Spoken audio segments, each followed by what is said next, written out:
မုံတို့အခုရောက်နေတာကတော့ developer ကန်ကနုကတိစောက်ပေးထားတဲ့ Bank ကန်ကနု24 project ကိုရောက်နေရပဲဖြစ်ပါတယ်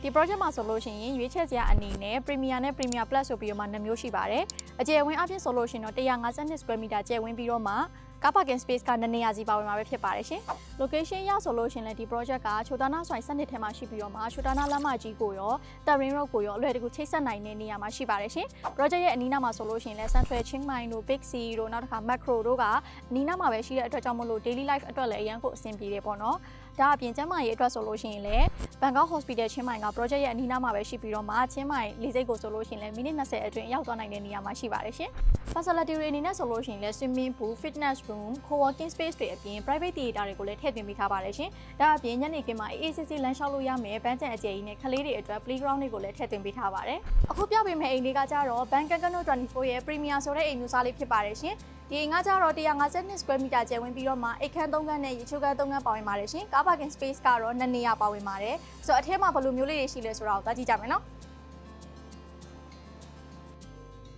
ဒီမှာဆိုရင်ဝင်ချင်း living room အကျယ်ကြီးရှိပါမယ်ရှင် living room ရဲ့ဒီဘက်မှာဆိုလို့ရှိရင်တော့ dining area လေးရှိပါမယ်ပြီးအနောက်မှာဆိုလို့ရှိရင်လည်းမြေနေရအပိုလေးရှိရပေါ့နော်ပြီးအနောက်ကိုဆိုလို့ရှိရင်ဒီတကားကနေပြီးတော့မှထွက်လို့ရပါတယ်ဒီမှာဆိုလို့ရှိရင်တော့ဒါ kitchen အကျယ်ကြီးရှိပါမယ်ရှင် kitchen ကိုဆိုလို့ရှိရင်လည်း separate လုပ်ထားပေးတဲ့အပြင်ဒီဘက်မှာဆိုရင်ဒါဖွင့်လို့ပိတ်လို့ရတယ်ပတင်းပေါက်လေးထည့်ထားပေးပါတယ်ဒီဘက်မှာဆိုလို့ရှိရင်ဒါ senior bedroom လေးတစ်ခန်းရှိပါမယ်ရှင် senior bedroom ကနေထွက်လာပြီးတော့ဒီဘက်မှာဆိုလို့ရှိရင်တော့ဒါ common bathroom လေးရှိပါမယ်ပြီးဒီနားမှာဆိုလို့ရှိရင်ဒါပစ္စည်းတွေထားလို့ရမယ် storage အသေးလေးထည့်ထားပေးပါတယ်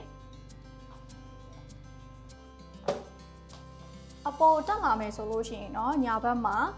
အခုလိုမျိုး master bedroom အကျယ်ကြီးရှိပါမယ်ရှင်ဒီ master bedroom နဲ့မှာဆိုလို့ရှိရင်အခုလိုမျိုး living room အသေးလေးထည့်ထားပေးရပေါ့နော်ပြီးရမုံတော့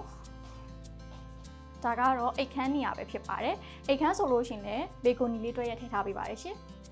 ဒီဘက်မှာဆိုလို့ရှိရင်တော့ dressing table တွေ wardrobe တွေရှိမယ်ဒီဒါကတော့ရေချိုးခန်းနဲ့အိမ်သာလေးပဲဖြစ်ပါတယ်ရှင်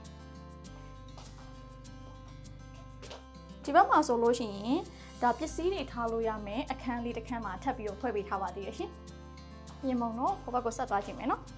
။ဒါလေးကတော့ multi purpose room လေးပဲဖြစ်ပါတယ်။ဒီခန်းကိုဆိုလို့ရှိရင်ကိုယ်စိတ်ကြိုက်ပြန်ပြီးတော့ဖွဲ့စည်းလို့ရပါတယ်ရှင်။ဒီဘက်ကိုဆက်လာမယ်ဆိုလို့ရှိရင်တော့ရေချိုးကန်းနဲ့အိမ်သာတွဲရပါတယ်အိတ်ခန်းလေးတစ်ခန်းထပ်ရှိပါတယ်ရှင်။ခုပြပေးမယ့်အိမ်အမျိုးအစားကတော့ Premier Plus ဆိုတဲ့အိမ်မျိုးအစားပဲဖြစ်ပါတယ်ရှင်ဒီအိမ်ကတော့152 square meter ကျယ်ဝန်းပြီးတော့မှအိတ်ခန်းလေးခန်းနဲ့ရေချိုးခန်းလေးခန်းပါဝင်မှာပဲဖြစ်ပါတယ်။ car parking space ကတော့2နေရာစာပါဝင်မှာပဲဖြစ်ပါတယ်ရှင်ဆိုတော့အထဲကိုအတူတူသွားကြည့်ရအောင်နော်ဒီမုံတို့ဝင်ချင်းဒီမှာဆိုလို့ရှိရင် living room လေးရှိပါမယ်ရှင် living room ရဲ့ဒီဘက်မှာဆိုလို့ရှိရင်တော့ dining area လေးရှိပါမယ်ရှင်ပြီးဒီအနောက်မှာမြေနေရာအပိုလေးရှိရပေါ့နော်ပြီးဒီအနောက်ကိုဆိုလို့ရှိရင်ဒီတကားကနေပြီးတော့မှဝင်လို့ထွက်လို့ရပါတယ်ဒါကတော့ kitchen ပဲဖြစ်ပါတယ်ရှင် kitchen ကိုဆိုလို့ရှိရင်လည်း separate လုပ်ထားပြီးတော့မှဒီဘက်မှာဖွင့်လို့ပိတ်လို့ရတယ်ပတင်းပေါက်လေးထည့်ထားပေးပါတယ်ဒီဘက်ကိုဆက်လာလိုက်မယ်ဆိုရင်တော့ဒီမှာဆိုရင်ဒါအိတ်ခန်းလုပ်လို့ရတယ်ပေါ့နော် senior bedroom လေးဖွဲ့လို့ရပါမယ်ဒီဘက်ကတော့ common bathroom လေးရှိမယ်ပြီးဒီမှာဆိုလို့ရှိရင်ပစ္စည်းထားလို့ရမယ် storage အပိုလေးရှိပါတယ်ရှင်အပေါ်တက်ကိုတက်ချင်းဘက်ဘက်မှာဆိုလို့ရှိရင်အခုလိုမျိုး master bedroom လေးရှိပါမယ်ရှင်ဒီမှာဆိုလို့ရှိရင်ရေချိုးခန်းနဲ့အိမ်သာလေးလေးထည့်ပေးထားတယ်ဒီနောက်မှာဆိုရင် wardrobe လေးလည်းရှိပါမယ်ဒါလေးကတော့နောက်ထပ်ရေချိုးခန်းနဲ့အိမ်သာတွဲရပါတယ် master bedroom လေးနောက်တစ်ခန်းပဲဖြစ်ပါတယ်ရှင်ဒီခန်းမှာဆိုလို့ရှိရင်ရေမုံတို့ဒီ balcony လေးလည်းတွဲရထည့်ထားပေးပါတယ်ဒီဘက်ကိုဆက်လာလိုက်မယ်ဆိုလို့ရှိရင်တော့နောက်ထပ်အိတ်ခန်းလေးတစ်ခန်းထပ်ရှိပါမယ်ဒီအိတ်ခန်းလေးထဲမှာဆိုလို့ရှိရင်လည်းရေချိုးခန်းနဲ့အိမ်သာလေးတွဲရထည့်ပေးထားပါတယ်ရှင်ဆက်လာလိုက်မယ်ဆိုလို့ရှိရင်တော့အခုလိုမျိုးကိုယ်စိတ်ကြိုက်ဖန်တီးလို့ရမယ် common space လေးပါပါမယ်ရှင်အခုပြပေးသွားတဲ့အိမ်လေးတွေကိုဆိုလို့ရှိရင်တော့ဈေးနှုန်းအနေနဲ့က 4.8 million ပတ်ဝန်းကျင်ကနေပြီးတော့မှစတင်ဝယ်ယူနိုင်မှာပဲဖြစ်ပါတယ်ရှင်။ဒါကြောင့်မို့လို့ဒီ project လေးကိုစိတ်ဝင်စားလို့အသေးစိတ်ရှိချင်တယ်ဆိုလို့ရှိရင်တော့ရမုံတို့ရဲ့အနန္တထိုင်လန် estate ကိုလာရောက်ဆောင်စမ်းလို့ရပါပြီရှင်။